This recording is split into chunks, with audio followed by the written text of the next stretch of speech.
அவர் வந்து இந்த ரத்தம் கொலையெல்லாம் நடிச்சு பார்த்திருப்பீங்க.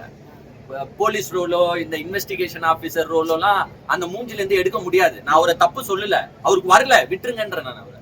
இது வந்து இன்வெஸ்டிகேஷன் ஆபீசர் ரோல், ஒரு கிரைம் த்ரில்லர், கொலைகள் நடக்குது, அவர் பொண்ணே செத்து இருக்கு. அப்ப அந்த எக்ஸ்பிரஷன் எப்படி வரணும் ஒரு மனுஷன் மூஞ்சில இருந்து, அதை பார்த்து நம்ம பயப்படணும், நம்ம வந்து ஃபீல் ஆகணும்.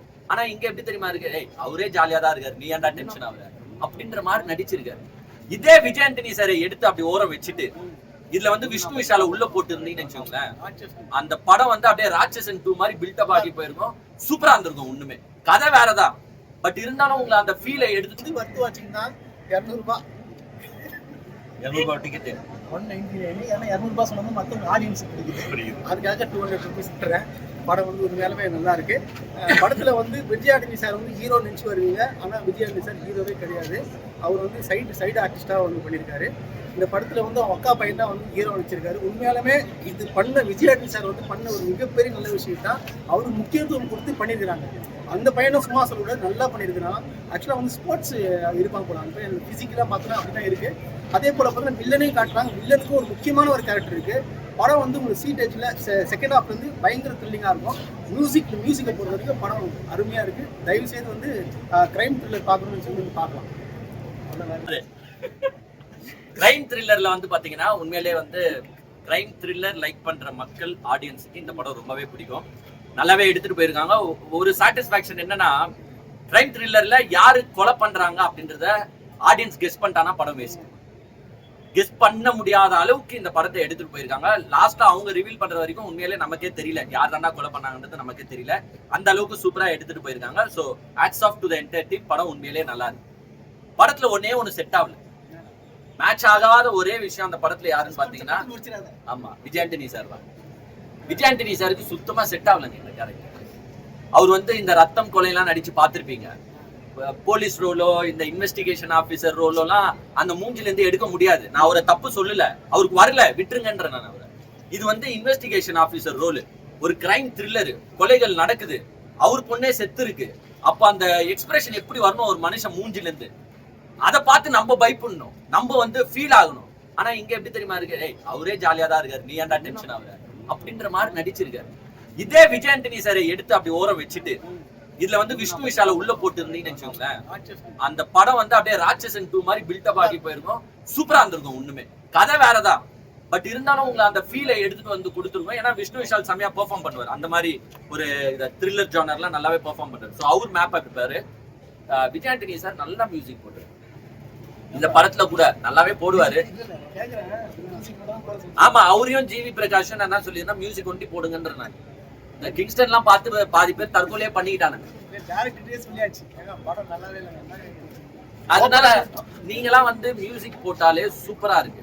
உங்க ப்ரொடக்ஷன் கம்பெனில தான் எடுக்கிறீங்க, அதுக்கு நான் தான் அந்த படத்துல நடிப்பேன்லாம் அடம் பிடிக்க கூடாது. வேற யாருன்னா போட்டு நடிக்க வைங்க. படம் இன்னுமே இந்த படம் இப்பவே நல்லா தான் இருக்கு. அதுக்குதான் அக்கா பையன். அப்ப இதுலயும் நெப்பாட்டிசம், வாரிசு, வாரிசு இருக்கு. இந்த படத்துல என்னன்னா ஸ்டோரி லைன் சூப்பருங்க, தப்பே கிடையாது. பட் இன்னும் கொஞ்சம் சேஞ்சஸ் பண்ணியிருந்தாங்கன்னா இன்னுமே நல்லா இருந்திருக்கும். First Vijay Antony change. Number 2 investigation. ஒரு வில்லனை கண்டுபிடிக்கணும், அதுக்கு எப்படின்னா லாஜிக்கலா கண்டுபிடிக்கிற மாதிரி தான் படத்தை நீங்க எடுக்கணும். நான் போய் நீச்சல் குளத்துல உள்ள போயிடுவேன், எல்லா சம்பவமும் எனக்கு அப்படியே மைண்ட்ல வரும்னா இது எப்படி ஏத்துக்க முடியும்? அப்ப அவனையே கூப்பிட்டு நிக்க வச்சு இப்ப வந்து விஜய் ஆண்டனி சாருக்கு ஒரே ஒரு ரிக்வெஸ்ட் இதுல எப்படின்னா, ஒரு தம்பி இருக்காப்ல ஹீரோ மாதிரி, அந்த தம்பி வந்து நீச்சல் குளத்துல போய் முங்குனாருன்னா அவருக்கு எல்லா விஷயமும், அவர் பார்க்காத விஷயங்கள் கூட, இப்ப மோப்ப நாயெல்லாம் வந்து பாத்தீங்கன்னா ஒன்னத்த மூந்து பாத்துட்டு கண்டுபிடிக்கும் பாத்தீங்கன்னா, அது மாதிரி இவர் எப்படின்னா பார்க்காத விஷயங்களை கூட அப்படியே ஒரு ரோடா சந்தா போயிட்டு லாஸ்ட்ல வில்லன் வீட்டுக்கு ஜன்னல் வரைக்கும் போயிடுவாரு, வில்லன் வீட்டுக்கு உள்ளே போயிடுவாரு. நான் என்ன சொல்றேன்னா ரிக்வெஸ்ட், இப்ப வந்து தமிழ்நாடு கவர்மெண்ட் வந்து சீரியஸா தேடிட்டு இருக்கு கொக்கைன் டீலர். ஏன்னா பல நடிகர்கள் இந்த கொக்கைன் யூஸ் பண்றாங்க, ட்ரக் அடிக்ட்ஸ் ஆகியிருக்காங்க அப்படின்ட்டு இப்பவே 2 ஹீரோஸை வந்து அரெஸ்ட் பண்ணி ரிமாண்ட் பண்ணிருக்காங்க. இப்ப தமிழ்நாட்டு அரசுக்கு யார் யார் இதுல இன்வால்வ் ஆகியிருக்காங்க, எந்தெந்த உச்ச நடிகைகள்லாம் இதை யூஸ் பண்ணிருக்காங்கன்னு தமிழ்நாடு கவர்மெண்ட்டுக்கு தெரியணும். நான் என்ன சொல்றேன்னா, சார் உங்க அந்த பையனுக்கு வந்து நாங்க காசு கொடுக்குறோம், நீங்க ஸ்விம்மிங் பூலும் கொடுக்குறோம், முங்க சொல்லுங்க, ஈசிஆர் ரோட்ல நடக்க விட்டுருவோம். அவரை நடந்தாருன்னா அது பனையூர் வரைக்கும் போதோ சார் விஜய் இல்ல காணத்தூர் வரைக்கும் போதோ எது வரைக்கும் போதோ பிக்கெஸ்ட் ரிக்வெஸ்ட் தயவு செய்து நீங்க வாங்க நடக்க வைக்கிறோம். எந்தெந்த நடிகர் உச்ச நடிகரோ சாதா நடிகையோ யார் யார் யூஸ் பண்ணிக்கிறாங்க நீங்க கண்டுபிடிச்சிரு. அந்த மாதிரி ரோல் தான் இவரு குடுத்துருக்காங்க. சோ இது மட்டும் லாஜிக்கலா செட் ஆகல இன்வெஸ்டிகேஷன். மத்தபடி படம் சூப்பர் வர்த் வாட்சிங். ஸ்டோரிலாம் ஆமா என்ன சீரியஸா வச்சிருக்கீங்க. அந்த பவர் எல்லாம் கிடைச்சா போலீஸ் டிபார்ட்மெண்ட்டே தேவையில்லைன்ற நானு இவரே நடக்க விட்டு கண்டுபிடிச்சிட வேண்டியதுதான். ஒண்ணுல அவரு தேவை ஸ்விம்மிங் பூலுங்க, அது மட்டும் கொடுத்துருங்க. தம்பிக்கு 1/2 மணி நேரம் முங்காப்புல சொல்றேன் யாரு சோ அதுதான் செட் ஆகல. மத்தபடி ஸ்டோரி உண்மையிலே அவர் ஃபர்ஸ்ட் டெபியூ டைரக்டர் நினைக்கிறேன், எடிட்டரா இருந்தவர் நல்லா எடுத்திருக்காரு. ஸ்கிரீன் பிளேவை கொஞ்சம் கான்சென்ட்ரேட் பண்ணியிருந்தா இன்னுமே நல்லா இருந்திருக்கும். பாட்டுகள் எல்லாம் பெருசா வந்து மொக்கலாம் பண்ணல. பேக்ரவுண்ட் மியூசிக் ஒரு நல்ல மியூசிக் டைரக்டர் சூப்பரா போட்டிருக்காரு விஜய் ஆண்டனி. இந்த சேஞ்சஸ் மட்டும் பண்ணியிருந்தாங்கன்னா இன்னுமே படம் நல்லா இருந்திருக்கும். அந்த வில்லன் ரோல் லாஸ்ட்ல ரிவீல் பண்றதுலாம் ஒரு ரீசனபிளா நம்மளால ஏத்துக்க முடியுது. சரி இவன் ஏன் கொலை பண்ணிருப்பான் அப்படின்றதுக்கு ஒரு ரீசன் பொருந்தணும்ல. நம்ம கிங்ஸ்டன்ல வரோம் பாருங்க ரீசன்லாம்,